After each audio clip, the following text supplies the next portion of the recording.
Estamos en el capítulo 6 y antes de leer parte de ese capítulo yo voy a ir tomando los versículos y considerándolos a medida que los vamos desarrollando.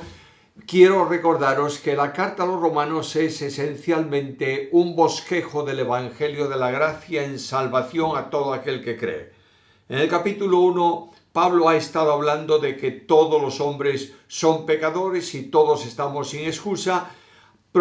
Prosiguió presentándonos cómo el hombre nace en pecado y cómo en Adán todos mueren y en Cristo todos pueden ser resucitados, vivificados. Estuvo considerando también que la única vía que el hombre tiene para justificarse delante de Dios es la obra que Jesucristo realizó en la cruz y que se aplica potencial y virtualmente al que cree. La obra salvadora de Cristo en la cruz es para todos los hombres sin excepción, pero no todos se salvan, solamente se salvan aquellos que creen. Más adelante estudiaremos, consideraremos, reflexionaremos sobre asuntos que para algunos resultan dificultosos en cuanto a la obra de salvación. En el capítulo 5 anterior habló de la justificación y dijo que la justificación por la fe trae una consecuencia, paz para con Dios, y compara de nuevo al final del capítulo a Adán y a Cristo, y dijo en el capítulo 5 versículo 12: el pecado entró en el mundo por medio de un hombre, y por medio del pecado la muerte, y la muerte alcanzó a todos los hombres, por cuanto todos pecaron. Todos nacemos en pecado porque nuestra herencia espiritual genética, desde nuestro primer padre Adán y nuestra primera madre Eva, hasta nosotros se ha transmitido a lo largo de la historia. Ahora bien, los muchos mueren en Adán porque todos pecamos, pero también los muchos son vivificados en Cristo por medio de la operación salvadora y de la justificación por la fe. Ahora, desde esa posición arranca el capítulo 6 y habla de un contraste: muertos en pecado, pero vivos en Cristo. Versículo 1. ¿Qué pues diremos? ¿Permaneceremos en el pecado para que la gracia abunde? Pablo va a decirnos en sus escritos y en la carta también que cuando el pecado abundó, sobreabundó la gracia. Luego, suponiendo un interlocutor que le dice: bueno, entonces ya que la gracia sobreabundó por la sobreabundancia del pecado en el mundo, sigamos pecando para que la gracia sobreabunde todavía más y Dios sea glorificado. Y a esta pregunta retórica responde enérgicamente. En el texto griego la respuesta de Pablo es muy enfática. En nuestra versión Reina Valera actualizada, revisada, la menciona de una forma también bastante clara. De ningún modo, en ninguna manera, los que hemos muerto al pecado, ¿cómo viviremos en él? No es posible que haya una muerte a algo y una vida de aquello a lo que se muere. Un hombre que muere y es enterrado no puede participar ya de las cosas naturales y normales de la vida, salvo que sea resucitado. De esta misma manera, nosotros en Cristo, por identificación con Cristo, hemos muerto y el pecado ya no puede enseñorearse de nosotros. De manera que Pablo pregunta: ¿cómo vamos a vivir en aquello en lo que hemos sido virtual y potencialmente muertos? Hoy ignoráis, versículo 3, que todos los que hemos sido bautizados en Cristo Jesús hemos sido bautizados en su muerte. Y aquí la pregunta que surge en el versículo, en la lectura del versículo, es: ¿a qué bautismo se refiere? Algunos, sobre todo los que consideran como asuntos sacramentales el bautismo y otras cosas que añaden gracia al creyente, dicen: se trata del bautismo de agua. De manera que todos los que son bautizados en agua han sido bautizados en Cristo Jesús. Pero no es posible. Una persona puede ser bautizada en agua y dar un testimonio falso de su fe y no es identificado con Cristo. El bautismo de identificación con Cristo es el bautismo del Espíritu. Y en la carta primera a los Corintios, el apóstol Pablo dice con toda claridad que todos hemos sido bautizados por un mismo Espíritu. Quiere decir que el Espíritu Santo de Dios toma a aquel que cree y lo bautiza, lo sumerge introduciéndolo en el cuerpo espiritual de Cristo, que es la Iglesia, cuya cabeza es el Señor. Por tanto, bautizados en Cristo Jesús, somos bautizados en su muerte. Hemos muerto al pecado porque hemos muerto con Cristo. Y ya la vida antigua nuestra ha, permitidme decirlo así, desaparecido en cuanto a funcionalidad. Versículo 4. Fuimos pues sepultados juntamente con él para muerte por medio del bautismo del Espíritu, por supuesto, a fin de que como Cristo resucitó de los muertos por la gloria del Padre, así también nosotros andemos en novedad de vida. Cuando Cristo muere, su cuerpo muerto fue puesto en el sepulcro, estuvo en el ínterin desde su muerte hasta su resurrección ahí, y el Señor fue muerto para resucitar a una vida nueva, en el sentido de su naturaleza humana, se entiende. Él nunca ha muerto como Dios, y la vida de Dios es inamovible, inconmovible, es perfecta, es eterna, no puede alterarse. Pero Cristo resucita, y el cuerpo de resurrección de Cristo, como ejemplo simplemente de lo que está diciendo Pablo, era totalmente distinto a aquel cuerpo que fue puesto en el sepulcro. Una de las evidencias es que cuando los discípulos de Emaús van por el camino y aquel aparentemente peregrino se acercó a ellos, no le conocieron. Y claro, algunos dicen, ¿cómo no pudieron conocer? Es que eran incrédulos. Bueno, la incredulidad también nublaba un poco sus ojos. Pero la realidad es que el cuerpo de Cristo, el cuerpo que el Señor manifestó, era de otra manera, en otra forma, en otra dimensión. Cristo podía entrar y salir del lugar donde estaban los discípulos sin abrir las puertas. Cristo podía estar presente y de pronto desaparecer, hacerse invisible. Por tanto, Cristo resucitó a una vida nueva como hombre, a una vida nueva, y esa vida nueva está sentada en el trono de Dios en la majestad de las alturas. Así también nosotros, dice, nosotros identificados con la muerte de Cristo, venimos a una resurrección para que andemos en novedad de vida. Cuando la Biblia habla de nuevo nacimiento, está hablando y utiliza esa terminología para hablarnos de algo que no es posible entender desde la dimensión humana. El cambio que se produce en la persona que recibe a Cristo es de tal dimensión que solo puede ser comparable con un nuevo nacimiento. Fuimos sepultados con él para muerte y resucitamos con él para andar en vida nueva. Versículo 5, porque si fuimos plantados juntamente con él en la semejanza de su muerte, así también lo seremos en la de su resurrección. Notemos aquí estos futuros vinculados con la resurrección.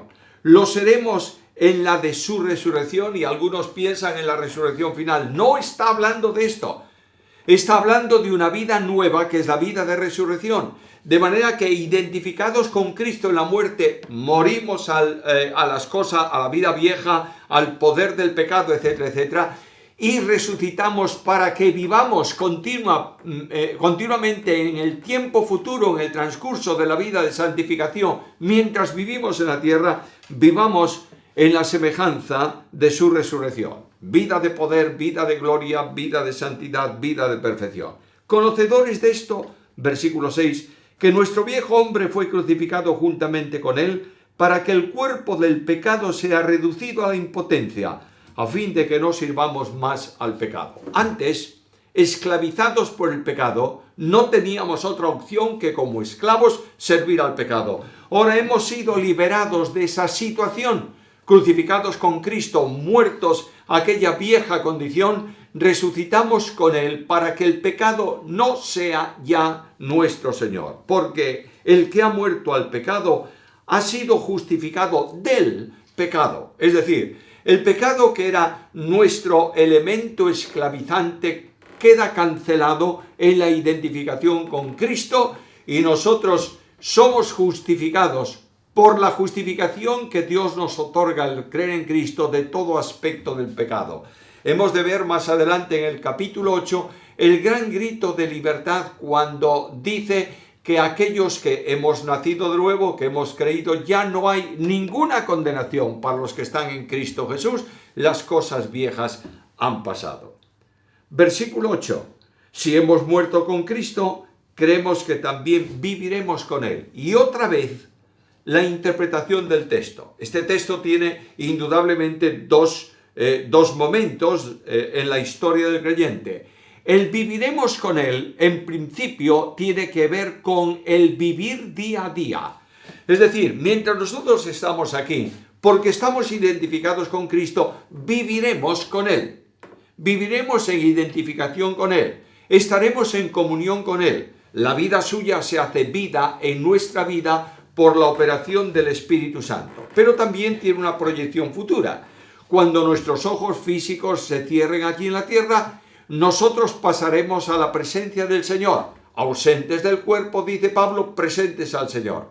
Pero vendrá un tiempo en el futuro, en la escatología, en la dimensión futura de los acontecimientos para la Iglesia, en que el Señor vendrá a buscar a los suyos, nuestros nombres serán pronunciados y los que hemos muerto resucitaremos para vivir para siempre con Jesús. No significa que no estemos con Cristo espiritualmente hablando cuando morimos. No significa que estemos durmiendo y Cristo en la resurrección de los creyentes nos llame a vida. Simplemente la dimensión de resurrección del cuerpo mortal que está depositado en la tumba se producirá mediante la dotación de un cuerpo nuevo de resurrección cuando Cristo venga a buscar a su iglesia. Si hemos muerto con Cristo, viviremos, debemos vivir, hemos de vivir en el poder de su resurrección, sabiendo que Cristo, habiendo resucitado de los muertos, ya no muere. La muerte ya no se enseñoreará de él, porque en cuanto a lo que murió al pecado, murió una vez por todas, mas en cuanto a lo que vive, vive para Dios. De la misma forma que el proceso de la muerte de Cristo, que cancela la deuda, la responsabilidad del penal del pecado, no se va a producir más. Hecho el sacrificio de Cristo, lo ha hecho una vez para siempre. Así también nosotros, en la identificación con Cristo, morimos al pecado para no vivir más en esa esfera, sino vivir para Dios. Versículo 11. Así también vosotros consideraos muertos al pecado. Y este consideraos es muy interesante. Sentir, entender, aceptar, creer, asumir, experimentar que habéis sido muertos al pecado. El capítulo 7 va a hablar de la situación que se produce cuando tú quieres vencer el pecado por tu propia fuerza, pero dejemos eso para más adelante.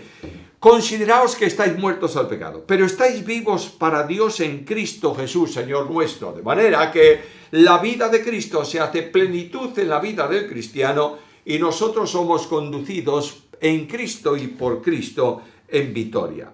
No reine pues el pecado, no permitáis que os domine de nuevo. Y aquí ya está la responsabilidad personal. Es verdad que la gracia de Dios salva, la gracia de Dios regenera, la gracia de Dios nos da vida en Cristo, la gracia de Dios permite que la potencialidad del pecado esclavizante sea anulada por el poder del Espíritu en nosotros. Es verdad todo esto, pero hay una responsabilidad. Tú puedes decidir vivir para la gloria de Dios en comunión con el Espíritu, andando en el Espíritu, o puedes separarte del poder del Espíritu y del control del Espíritu y estarás viviendo para la carne. No presentéis, pues, vuestros miembros al pecado como instrumentos de iniquidad, sino presentaos vosotros mismos a Dios como vivos de entre los muertos y vuestros miembros a Dios como instrumentos de justicia. Anteriormente, el pecado que esclaviza la parte espiritual del hombre se manifiesta por medio de la exteriorización de los deseos carnales y pecaminosos que el cuerpo practica.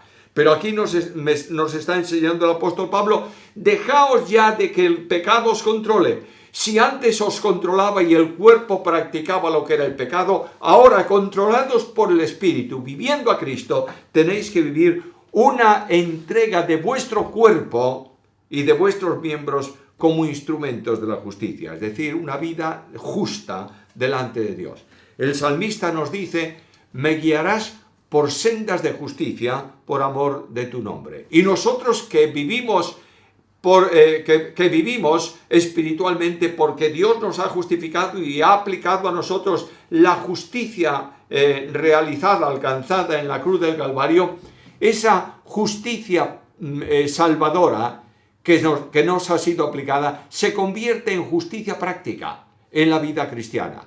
Cristo vivió haciendo justicia porque era justo, y las obras de Cristo son obras de justicia. Así también las obras de aquel que vive a Cristo. Porque el pecado no se enseñoreará de vosotros. No puede ser ya Señor. ¿Por qué? Porque habéis sido crucificados al pecado. Luego, aquel que ha muerto a una esfera, esa esfera no puede dominarlo porque ya no tiene vida para hacer lo que esa orientación le conduciría. Por tanto, el pecado no se enseña de vosotros, porque no estáis bajo la ley, sino bajo la gracia. De modo que la ley no vale. Sí vale, claro, naturalmente que sí. Pero la gracia de Dios hace que las demandas judiciales de la ley se hayan extinguido en Cristo.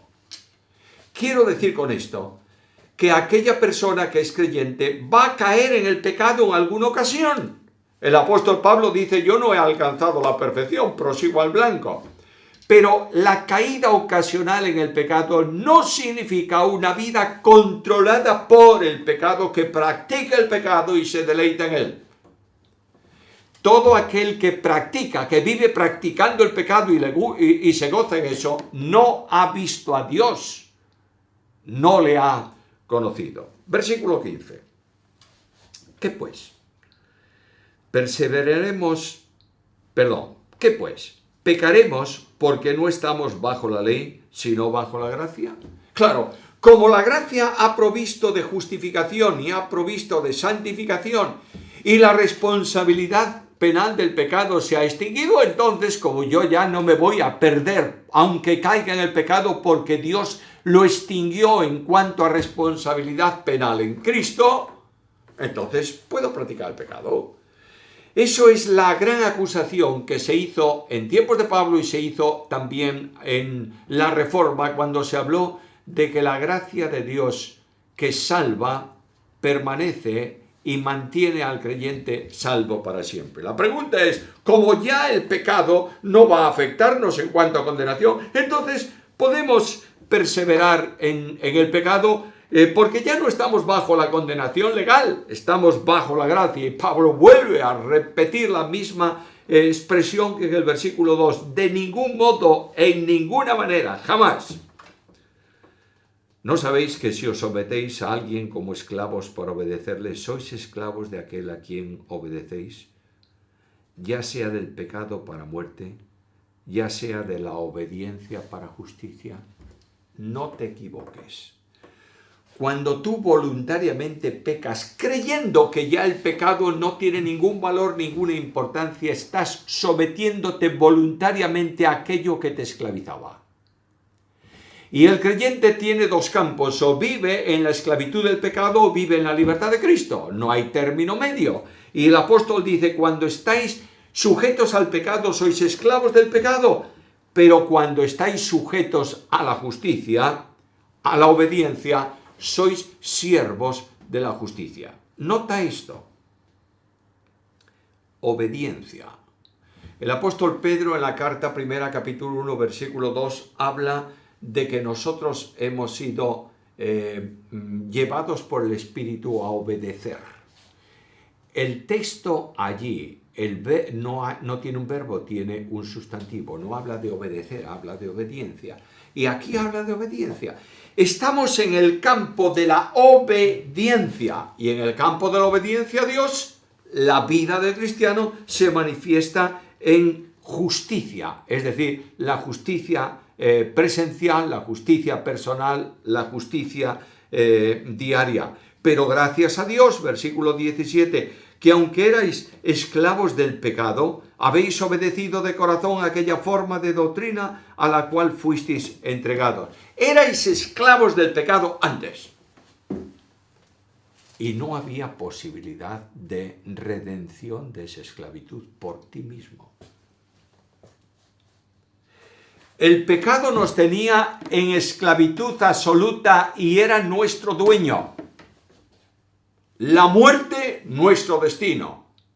El diablo, el que generaba y promovía la maldad en nosotros. Y porque estábamos vinculados a una condición natural inamovible para nosotros en el mundo, en la esfera de la desobediencia, éramos desobedientes. Pero ahora Dios nos sacó del poder de las tinieblas, nos trasladó al reino de su amado Hijo, y una de las características del reino de Cristo es la obediencia. Dios nos llama no a obedecer, nos llama a obediencia. Es decir, la obediencia viene a ser parte esencial del desarrollo de la vida cristiana.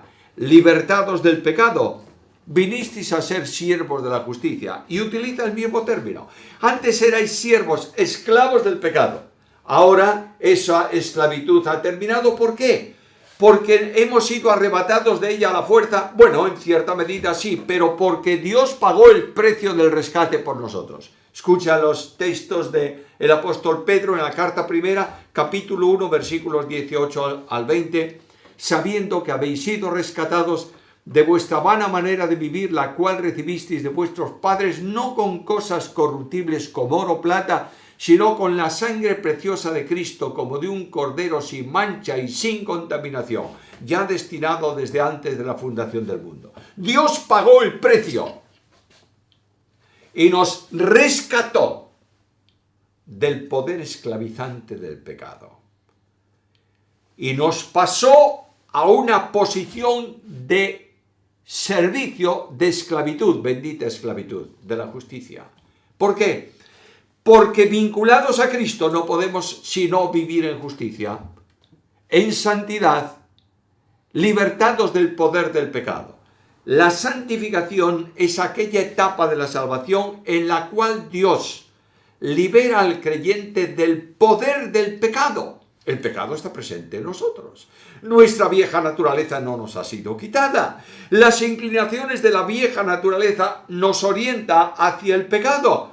Por eso hay una lucha íntima en el interior de nuestro corazón. No luchamos nosotros contra la carne. Sería luchar contra nosotros mismos.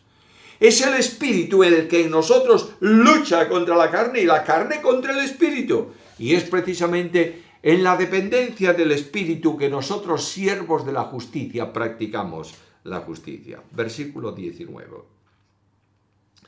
Hablo en términos humanos, por vuestra humana debilidad. Claro, algunos enseñan por ahí, yo no sé de dónde sale esa teología, que una vez que el creyente ha sido salvo, redimido, ha sido justificado, Cristo nos ha sido hecho santificación. Por tanto, nosotros somos absolutamente perfectos, totalmente santos. No es verdad eso. No hemos alcanzado esa perfección, porque el pecado, la naturaleza adámica caída está en nosotros. Solo esa perfección de santidad plena, perfecta y absoluta se producirá en la tercera etapa de salvación, que es la glorificación.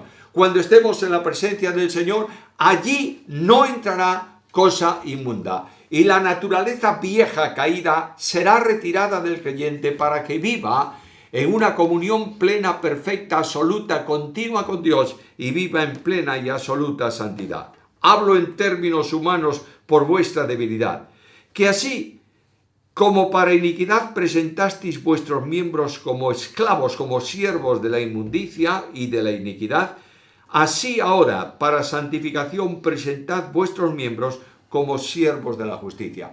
Antes el cuerpo estaba al servicio de el pecado. Ahora el cuerpo debe estar al servicio de la santidad, de la justicia, porque hemos sido cambiados, hemos recibido una dimensión nueva y estamos desafiados a vivir en novedad de vida. Versículo 20. Porque cuando erais esclavos del pecado erais libres respecto a la justicia. Naturalmente, esto es lógico, esto es una evidencia lógica. Esclavos del pecado, sujetos por el pecado, conducidos al pecado, practicando el pecado, es contradictorio con la justicia. Por tanto, cuando estábamos en aquella esclavitud, no podíamos estar al servicio de la justicia. Pregunta, versículo 21. ¿Qué fruto teníais entonces en aquellas cosas de las cuales ahora os avergonzáis? ¿Cuál era el fruto que teníais del pecado? ¿Cuál era, digo, el resultado del pecado? ¿Sembrabas pecado que recogías justicia? No, recogías pecado. Y mira lo que dice el apóstol al final de esta pregunta. Porque el fin de aquellas cosas es muerte.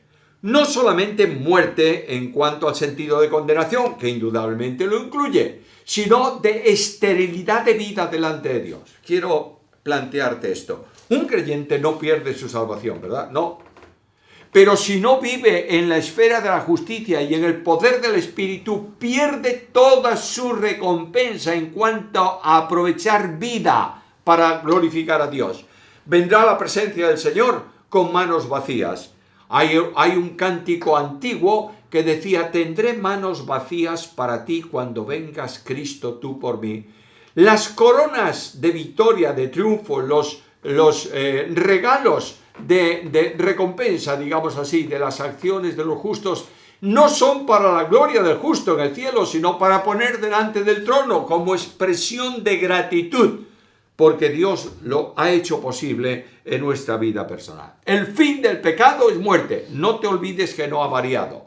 Es vida estéril, aquella vida que no se vive en la justicia. Ahora notad el progreso, versículo 22.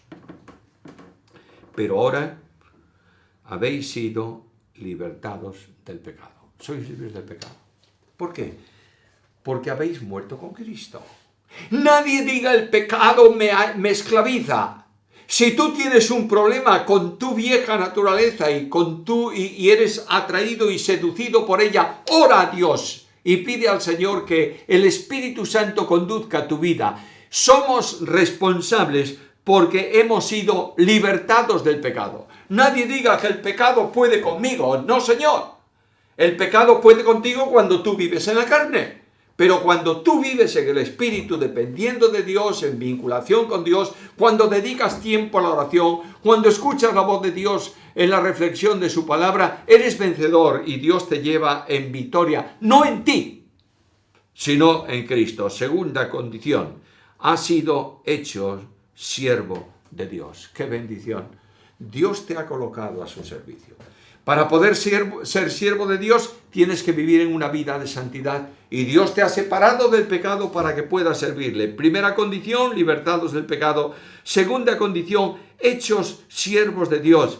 Tercera condición, tenéis por fruto la santificación. Es decir, la vida de santificación se consigue como fruto bueno para Dios. Cristo dice en Juan 14 que Dios quiere que llevemos fruto, más fruto, mucho fruto. Este fruto no lo podemos llevar nosotros por nosotros mismos, pero Dios nos ha incorporado, implantado, nos ha puesto como un esqueje de una planta, injertados en Cristo, para que la vida de la vid verdadera y la savia de aquel que es verdadero Dios y verdadero hombre circule en nuestra vida y produzca fruto que es santificación.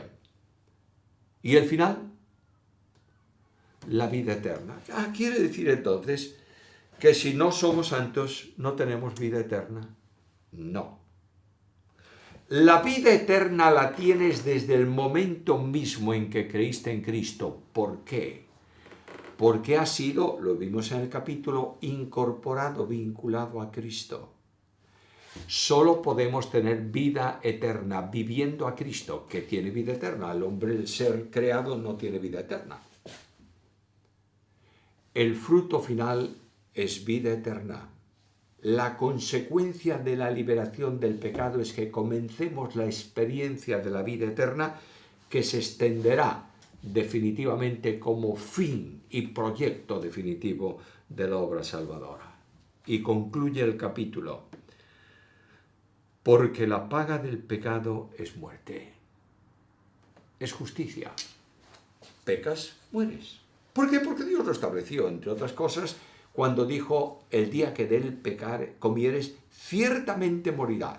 Y Pablo ha dicho, la paga del pecado es muerte. Por tanto, la paga del pecado, que es muerte, es el resultado, el precio de vivir en el pecado. Ahora Dios hace un regalo. La dádiva, el regalo de Dios, es vida eterna. ¿En quién? En Cristo Jesús, nuestro Señor. Luego, la vida eterna no es un regalo que Dios te da y dice, bueno, desde ahora tiene vida eterna. Pero ¿cómo va a tener vida eterna si este hombre nació un día en la historia de la humanidad? Y si nació, lo máximo que tú puedes hacer, Dios del cielo, es darle una vida definitiva, una vida perdurable, pero no una vida eterna. Pero dice, tú tienes vida eterna, que es el regalo que Dios te hace porque estás en Cristo. Y notad esto y termino. La identificación con Cristo es la única forma de vivir la vida cristiana. En la identificación, el pecado queda anulado en cuanto a potencialidad operativa de esclavitud. Y nosotros vivimos una vida nueva para Dios. Queridos amigos y hermanos, es el desafío para este año. Es el desafío que tenemos por delante para el resto de nuestra vida. Vivir a Cristo. Dejémonos de historias, dejémonos de entornos religiosos, dejémonos de prácticas llamadas sagradas, no importa lo que. No hay vida cristiana si no es la vida de Cristo en el cristiano. Y es hora de que la Iglesia reflexione y tú y yo reflexionemos como responsables individuales de vivir la vida de Cristo para la gloria de Dios y para nuestra bendición personal. Que Él nos ayude.